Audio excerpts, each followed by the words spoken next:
Hello, ladies and gentlemen. Welcome back to Reserved Investments.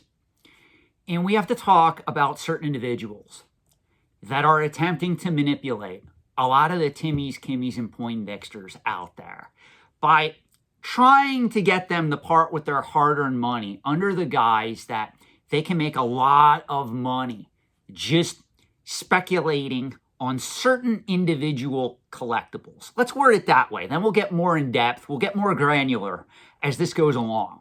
So what I am holding up right now is a 1908 $2.50 gold Indian head coin graded by NGC in MS64 plus condition, and it's also CAC certified. This is an incredible coin. Don't get me wrong. You can do a lot worse than attempting to invest in this coin over the long term. This is one of those coins where, just due to the type of style that they use to produce this coin, the way that they mended it, the way that it is engraved, this is one of those coins where this is something that is always going to have value as long as coins, rare coins specifically, are collected over the long term. Now, with that being said, it would be completely unethical for me to go on YouTube and say, you know what? This is an investment grade piece. All of you out there that are attempting to invest in coins, you should go after this particular coin in either MS64, MS65, or heaven forbid, if you can afford it, MS66 condition or higher. This is an item that you definitely need to add to your collection. Now, obviously, there's a conflict of interest here, because if I were to do that on YouTube, and to be fair, I have done videos where I talk about investment grade collectibles, or I hold up items from my own collection. I'm not going to get that detail oriented here. There's a thin line between market education and market manipulation. But overall, if I went that route and I attempted to create a YouTube following, telling you guys what you should be buying, what you should be investing in the overall antiques and collectibles trade, here's the issue. This particular coin would slowly start to escalate on the secondary market.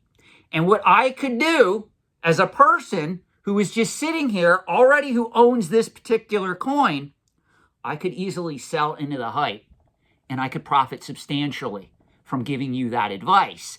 And also keep in mind, because I'm a YouTuber, I also generate ad revenue off of those types of videos. So now this has always been a thing. This has always been a risk since YouTube has been around, since there's been a lot of the Timmies, Kimmies, and Poindexters coming to YouTube who really don't understand collectible finance.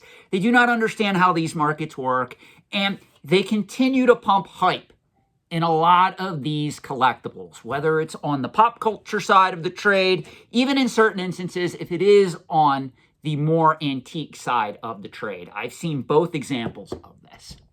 Now, if this wasn't bad enough, we now have a new scam, and that's really what it is, a new scam that is being perpetrated against the Timmies, Kimmies, and Poindexters.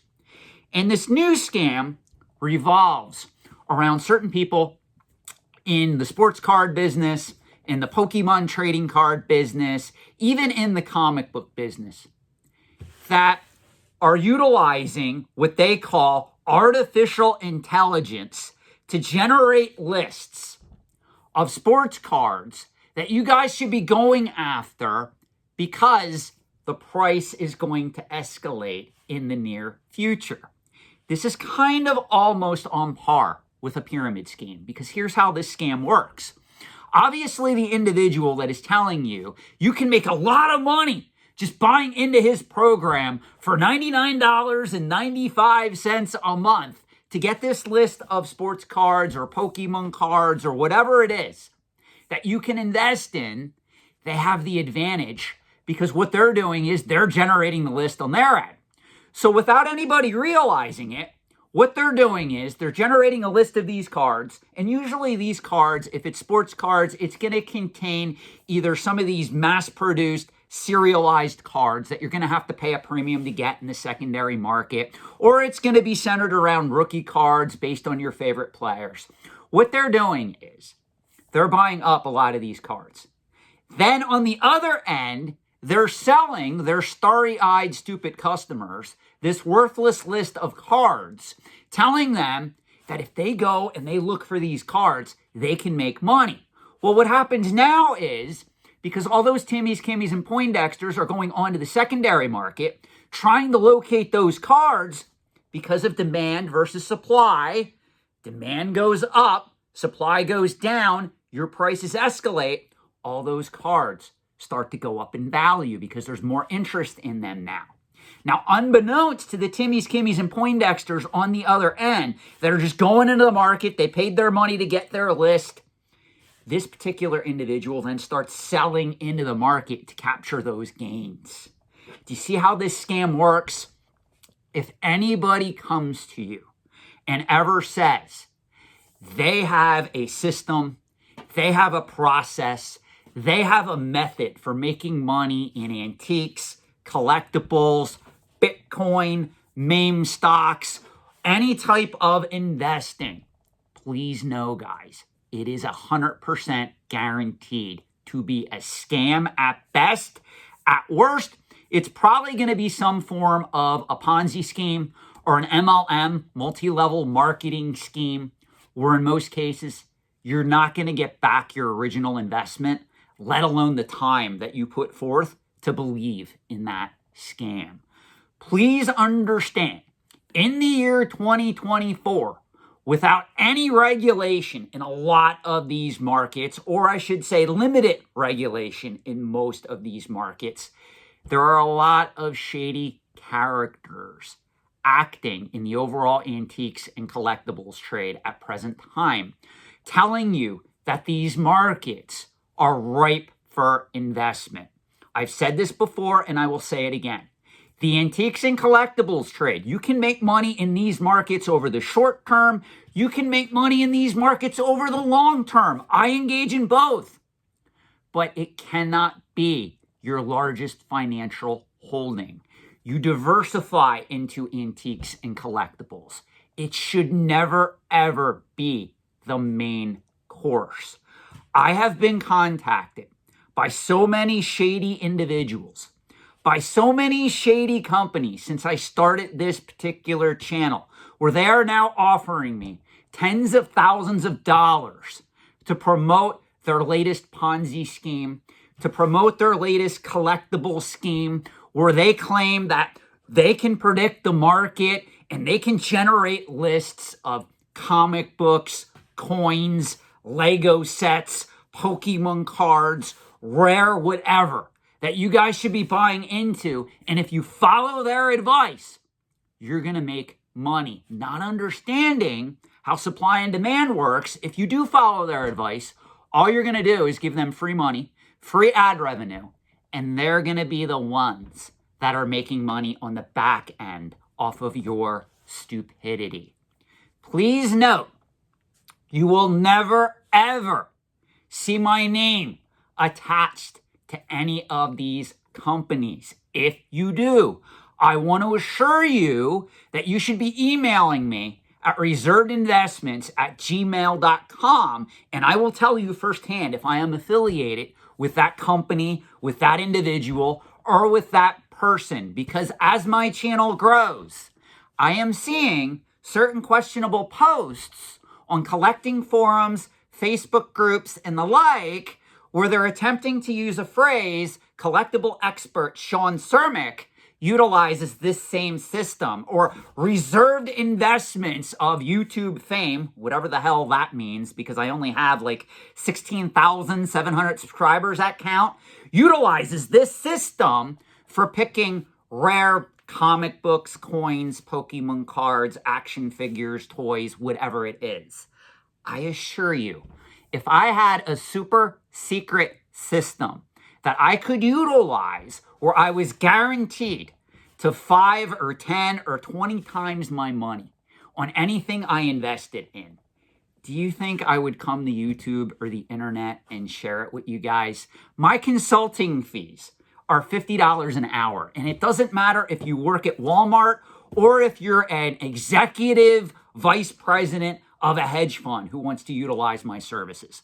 I only charge $50 an hour. And I tell you guys that utilize my services, I don't have a crystal ball. No one does. That's why, guys, before I end this video, let me leave you with some great advice.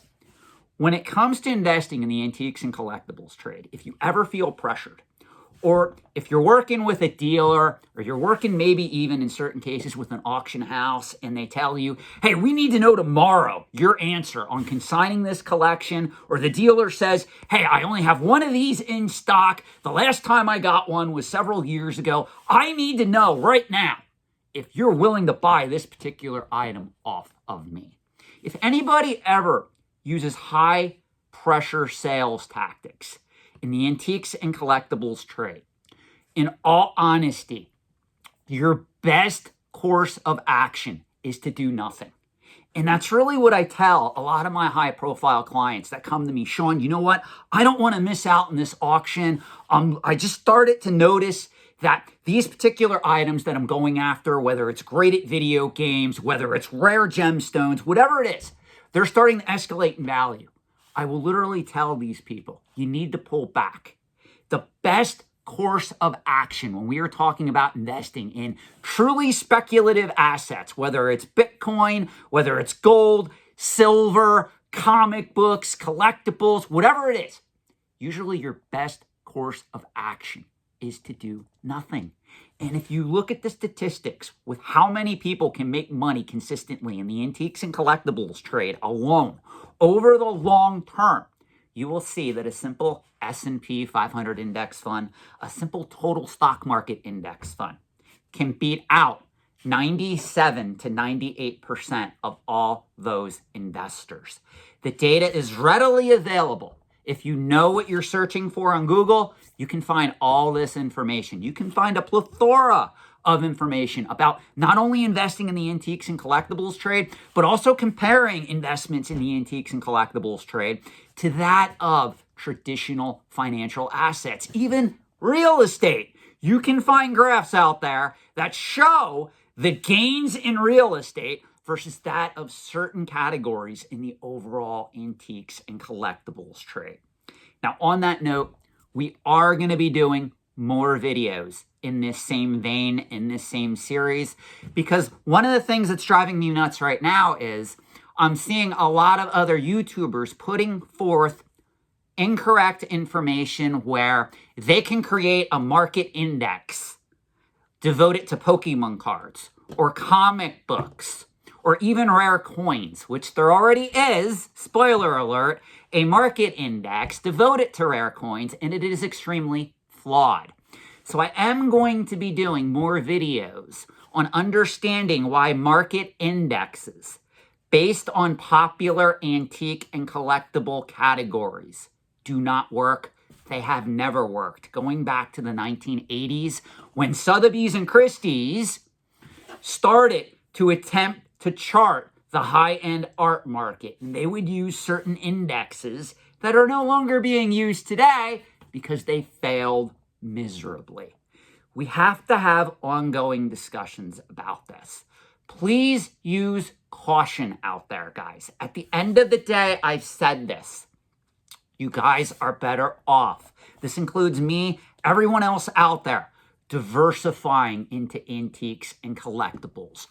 Never, ever make it the core crux of your financial portfolio. For the record, just to let you know, because I know I'm going to get asked this particular coin is valued at roughly $2,750 in today's market. That's roughly the value of this coin. I'm sure that some people are going to come into the comment section and say, Sean, you're way too low on that. There's other people that are probably going to accuse me of increasing the value of this item. But I can tell you right now, if I offered this item on eBay, I would list it at $2,750, and I would probably find a buyer for it in a few days.